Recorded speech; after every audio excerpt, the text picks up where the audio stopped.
നമസ്കാരം. ഇസ്രായേലിലെ വിമാനത്താവളത്തിലേക്ക് ഹൂത്തി വിമതർ മിസൈൽ ആക്രമണം നടത്തിയതോടെ മിഡിൽ ഈസ്റ്റിൽ യുദ്ധസന്നാഹം വീണ്ടും ഒരുങ്ങുന്നു.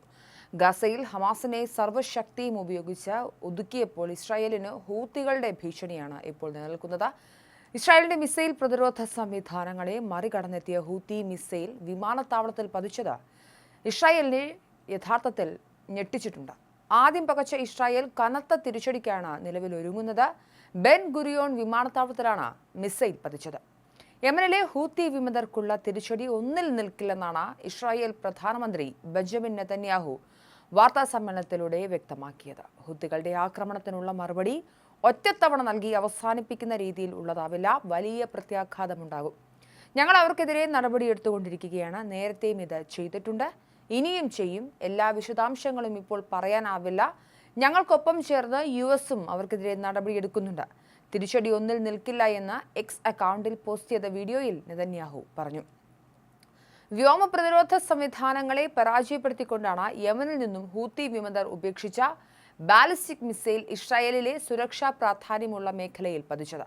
ആക്രമണത്തിന് പിന്നാലെ സൈനിക നേതൃത്വവുമായി ഫോണിൽ ചർച്ച നടത്തിയ നെതന്യാഹു ഉന്നതതല യോഗവും വിളിച്ചു.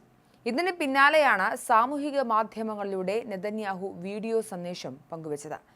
7 ഇരട്ടി ശക്തിയിൽ ഇസ്രായേൽ തിരിച്ചടിക്കുമെന്ന് ഇസ്രായേൽ പ്രതിരോധ മന്ത്രി ഇസ്രായേൽ കട്സു നേരത്തെ പ്രതികരിച്ചിരുന്നു. ഞായറാഴ്ച രാവിലെയാണ് വിമാനത്താവളത്തിൽ ആക്രമണമുണ്ടായത്.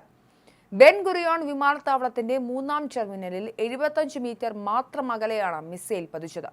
മിസൈൽ പതിച്ച സ്ഥലത്ത് 25 മീറ്ററോളം ആഴത്തിൽ ഗർത്തവും രൂപപ്പെട്ടു. മിസൈലിനെ തകർക്കാൻ ഇസ്രായേൽ തദ്ദേശീയമായി വികസിപ്പിച്ചെടുത്ത ആരോ പ്രതിരോധ സംവിധാനവും US നിർമ്മിത ഥാഡ് സംവിധാനവും ശ്രമിച്ചെങ്കിലും പരാജയപ്പെടുകയായിരുന്നു. 8 പേർക്കാണ് സംഭവത്തിൽ പരിക്കേറ്റത്. രാജ്യത്തെ ഏറ്റവും വലിയ അന്താരാഷ്ട്ര വിമാനത്താവളമാണ് ബെൻ ഗുരിയോൺ. വ്യോമ പ്രതിരോധ സംവിധാനത്തിന്റെ 4 തലങ്ങളെ മറികടന്നാണ് മിസൈൽ വിമാനത്താവളത്തോട് തൊട്ടുകിടക്കുന്ന റോഡിനോട് ചേർന്നുള്ള തോപ്പിൽ പതിച്ചത്. 25 മീറ്റർ ആഴമുള്ള ഗർത്തം രൂപപ്പെട്ടു. മിസൈലിനെ പ്രതിരോധിക്കാനുള്ള പല ശ്രമങ്ങളും പരാജയപ്പെട്ടതിനെ തുടർന്നാണ് വിമാനത്താവളത്തിനടുത്ത് വീണതെന്നും ഇസ്രായേൽ പ്രതിരോധ സേന അറിയിച്ചു. ഏതായാലും ടെർമിനലിൽ നേരിട്ട് പതിക്കാതിരുന്നത് വലിയ ആശ്വാസമായി. പുറത്താണ് വീണതെങ്കിൽ യാത്രക്കാർ വലിയ രീതിയിലുള്ള അപകടങ്ങൾ സംഭവിച്ചിരുന്നേനെ. എന്നാൽ ടെർമിനലിന് മാറിയാണ് ഇത് വീണത്. എന്തായാലും ആളുകൾ ഭയചകിതരായി. ആക്രമണത്തിൽ 8ഓളം പേർക്ക് പരിക്കേറ്റതായി ഇസ്രായേലി ദേശീയ അടിയന്തര സർവീസ് അറിയിച്ചിട്ടുണ്ട്. സൈന്യം ഗർത്തത്തിന്റെ വീഡിയോ പുറത്തുവിട്ടിട്ടുണ്ട്. തങ്ങളുടെ മിസൈലുകളുടെ ദീർഘദൂര ശേഷിയാണ് ആക്രമണം തെളിയിക്കുന്നതെന്ന് ഹൂത്തി വിമതർ അവകാശപ്പെട്ടു. ഓൺലൈനിൽ പങ്കിട്ട വീഡിയോകളിൽ ഇസ്രായേലിന്റെ പ്രധാന അന്താരാഷ്ട്ര വിമാനത്താവളത്തിലെ ഒരു പാസഞ്ചർ ടെർമിനലിൽ നിന്നും പുക ഉയരുന്നത് കാണാം. ഇസ്രായേലിന്റെ പ്രതിരോധ സംവിധാനവും വളരെ മികച്ചതാണെന്നാണ് കരുതപ്പെടുന്നത്. ഇസ്രായേലികളെ അവർ ദുർബലരാണെന്ന് ഓർമ്മിപ്പിക്കുന്നതാണ് പുതിയ ആക്രമണം. യമനിൽ ആഴ്ചകളോളം നീണ്ടുന്ന US വ്യോമാക്രമണങ്ങൾക്ക് ശേഷവും ഹൂത്തികൾക്ക് 2000 കിലോമീറ്റർ അകലെ നിന്നും മിസൈൽ തൊടുത്തുവിടാനും ഇസ്രായേലിനെ ആക്രമിക്കാനും കഴിയുമെന്നുള്ള യാഥാർത്ഥ്യമാണ് ഇപ്പോൾ പുറത്തു വന്നിരിക്കുന്നത്. കഴിഞ്ഞ കുറച്ച് ദിവസത്തിനുള്ളിൽ ഇസ്രായേലിനെതിരെ ഹൂത്തികൾ നടത്തുന്ന 4ാമത്തെ മിസൈൽ ആക്രമണമാണിതെന്നും റിപ്പോർട്ടുകൾ ചൂണ്ടിക്കാണിക്കുന്നു. യമനിൽ നിന്നുള്ള നിരവധി മിസൈലുകൾ ഇതിനോടകം തകർത്തതായും ഇസ്രായേൽ സൈന്യം അറിയിച്ചു. ആക്രമണത്തിൽ വലിയ നാശനഷ്ടങ്ങളൊന്നും റിപ്പോർട്ട് ചെയ്യപ്പെട്ടില്ല.